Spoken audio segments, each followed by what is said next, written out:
All right, let's talk about weight loss. There's so much noise out there, right? Fads, quick fixes. It's just confusing. Today, we're going to cut through all of that. We're going to build a really simple, science-backed framework for success that actually lasts. It's all built on what I call the 3 pillars. Ready? Let's get into it. You know the saying, right? Eat less, move more. If only it were that simple. We've all heard it a million times. But for so many of us, it feels, well, impossible. Like if it's just basic math, why is keeping weight off long-term such a huge struggle? That frustration you feel, it's totally real. And you know what? There's a really good scientific reason why it's so hard. And here it is. This is the absolute core of the problem. It's because science shows that obesity isn't some simple lack of willpower. It's actually a complex, chronic disease. Your brain is constantly getting signals from your hormones. Think of it like this. You've got one hormone, ghrelin, that's basically screaming, feed me, and another, leptin, that's supposed to say, okay, we're good, we're full. But in obesity, those signals get all scrambled up. The communication lines are down. So, let's get this straight right now. This is not a moral failing. It's a medical condition. And just knowing that, well, that's the first real step to getting a handle on. So when we talk about goals, what are we really aiming for? You might be surprised. You probably don't need to lose as much weight as you think to get some serious health wins. The science is super clear on this. Losing just 5 to 10% of your body weight, that's it, can have a huge impact. We're talking about dramatically improving things like high blood pressure and seriously slashing your risk for heart disease and type 2 diabetes. It's a goal that's actually within reach, and the payoff is just massive. Okay, so how do we actually do it? How do we achieve that kind of lasting success? Well, it all comes down to building a super strong foundation. And for this explainer, we're going to think of that foundation as having 3 main supports, the 3 pillars of lifestyle modification. Now, the key thing to remember is that these aren't just 3 separate things to try. Nope, they're an integrated system. They work together. When you build all 3 into your life, you're creating a structure that's strong enough to support real, lasting change. All right, let's dig into the first pillar. We'll call this one the fuel. In the medical world, they call it dietary therapy, but really, it's about what you eat. And it's not just about cutting things out. It's about thinking of food as the fuel your body needs to run at its best, the right fuel and in the right amounts. So you hear about a million different diets, right? Keto, paleo, Mediterranean, you name it. But here's the secret.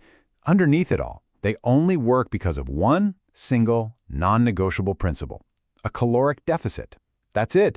It means you have to consistently take in fewer calories than your body burns. It's the law of thermodynamics. You can't escape it. A good common target is aiming for a 500-calorie deficit each day. Do that, and you're generally looking at about a pound of weight loss per week. This is the absolute engine of weight loss, no matter what plan you follow. Okay, so that naturally leads to the big question, right? The one everyone argues about. The great debate, low carb or low fat. If we need a deficit, where should we cut the calories from? Is it the bread and pasta, or is it the oils and fats? Let's see what the data says. And believe me, scientists have studied this to death. On one side of the ring, you've got low-carb diets. They can give you that faster initial drop on the scale, which feels great, and they might even have some metabolic perks. On the other side, you have low-fat diets. This is the classic, old-school approach that has decades of evidence behind it. The crazy thing is, study after study shows that both of them can work really well. So what gives? What's the real deciding factor? And here's the answer. It's kind of a plot twist. The winner in the big diet war, it's not low carb, and it's not low fat. The winner is whatever you'll actually stick to. Seriously. As this quote from UpToDate puts it, the main thing that determines if you'll lose weight is your degree of adherence. Can you stick with the plan? That's it. The best diet is the one that's healthy, balanced, and, most importantly, sustainable for you. It's not about which camp you're in. It's about what you can do day in and day out. Okay, Pillar 1, the fuel, is all about what you eat. Now let's build on that with Pillar 2, the engine. We're talking about physical activity. Now, most people think exercise is the #1 thing for dropping pounds, but its real job, it's a little different, and honestly, it's way more important than you might think. So check this out. This is one of those facts that can feel like a real letdown at first. When researchers combine a whole bunch of studies, they find that adding exercise to a diet doesn't actually lead to that much more weight loss. You can see it right here. Diet alone gets you, say, 10 units of weight loss. Add exercise and you get maybe 11.1.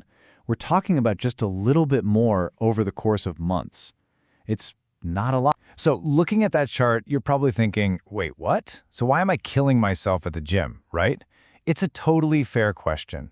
If it barely moves the needle on the scale, what's the point? Is it even worth the sweat? And the answer is, 100% yes. But probably not for the reason you've been told. Because this is the real power of exercise. This is its superpower. It's not about losing the weight. It's about keeping it off. That's the game changer. When you diet, you lose muscle along with fat, but exercise helps you hold on to that calorie-burning muscle. It also specifically attacks the most dangerous kind of fat, that deep belly fat called visceral fat. Plus, it gives you all these incredible health benefits, like better blood pressure and insulin sensitivity that have nothing to do with what the scale says. It's a total health upgrade. So what does that look like in practice? What's the goal? Well, the research is pretty consistent. For weight loss maintenance, to really defend against that weight creeping back on, you want to aim for 200 to 300 minutes of moderate intensity activity every week. Yeah, that's about 30 to 40 minutes a day. Think of it like you're building a fortress around the progress you've made. And that brings us to the glue that holds the other two pillars together. Pillar 3, the blueprint. The official term is behavioral therapy, but I like the blueprint because it's really about the how-to. It's all the strategies and mental skills that turn your good intentions into actual, consistent action. Let's stick with our machine analogy. If diet is the fuel and exercise is the engine, then this behavioral pillar is the instruction manual, the blueprint, and all the tools you need to actually assemble everything and keep it running smoothly. These are the practical, real-world skills that make those changes to your diet and exercise actually stick for good. One of the most powerful tools in this toolkit is setting SMART goals. We've all done it. We say something vague like, okay, this week I'm going to eat healthier. What does that even mean? It's impossible to track. But a SMART goal is different. It's specific, measurable, achievable, reasonable, and time-bound. So instead of eat healthier, you say, I will pack a lunch with a lean protein and a vegetable on Monday, Tuesday, Wednesday, and Thursday of this week. See the difference? Now you have a clear plan. You know exactly what success looks like. And your behavioral toolkit is packed with other awesome proven strategies. There's self-monitoring. Yeah, like keeping a food or activity diary. The data shows this is one of the biggest predictors of success. There's stimulus control. That's just a fancy way of saying change your environment. Put the fruit bowl on the counter and hide the cookies in the back of the pantry. Simple. And then there's cognitive restructuring, which is all about how you talk to yourself. Instead of messing up and feeling guilty all day, you choose to say, okay, I enjoyed that treat, now I'm going to go for a walk. These are the skills that make you resilient. Okay, so we've got our 3 pillars: the fuel, which is your diet, the engine, which is your physical activity, and the blueprint, which is your behavioral skills. So, now what? Let's talk about how you put these all together to build your own personal strategy. And please, remember this. These 3 pillars aren't a buffet where you pick 1 or 2. They are the foundation. You need all 3. The research is absolutely overwhelming on this point. A plan that integrates diet, exercise, and behavioral tools is way more effective than just trying to focus on one thing. They all support each other. Your good diet gives you energy for exercise, and your behavioral skills help you stick to both. And that brings us to a really liberating idea. There is no single best plan for everyone. There just isn't. That diet that worked miracles for your coworker, it might be totally wrong for you. That intense workout program all over social media, it might not fit your schedule or your body. The goal is to stop searching for some magic one-size-fits-all plan out there and start building one that's perfect for you. So if you remember one thing from this explainer, let it be this. The best strategy, the one that actually works long-term, is comprehensive. It uses all 3 pillars. It's personalized, it's built around your tastes, your schedule, your life. And maybe the most important piece of all, it has to be sustainable. It has to be something you can see yourself doing, not for a month, but for years. That, right there, is the real secret. So I'll leave you with this question. Forget the idea of changing everything all at once. That's just overwhelming. Thinking about these three pillars, fuel, engine, and blueprint, what's one tiny, ridiculously easy, sustainable change you could make today? Just one. Maybe it's a 5-minute walk after lunch. Maybe it's adding a handful of spinach to your eggs. Maybe it's just writing down what you have for breakfast. What's that first small brick you can lay for your foundation, starting right now?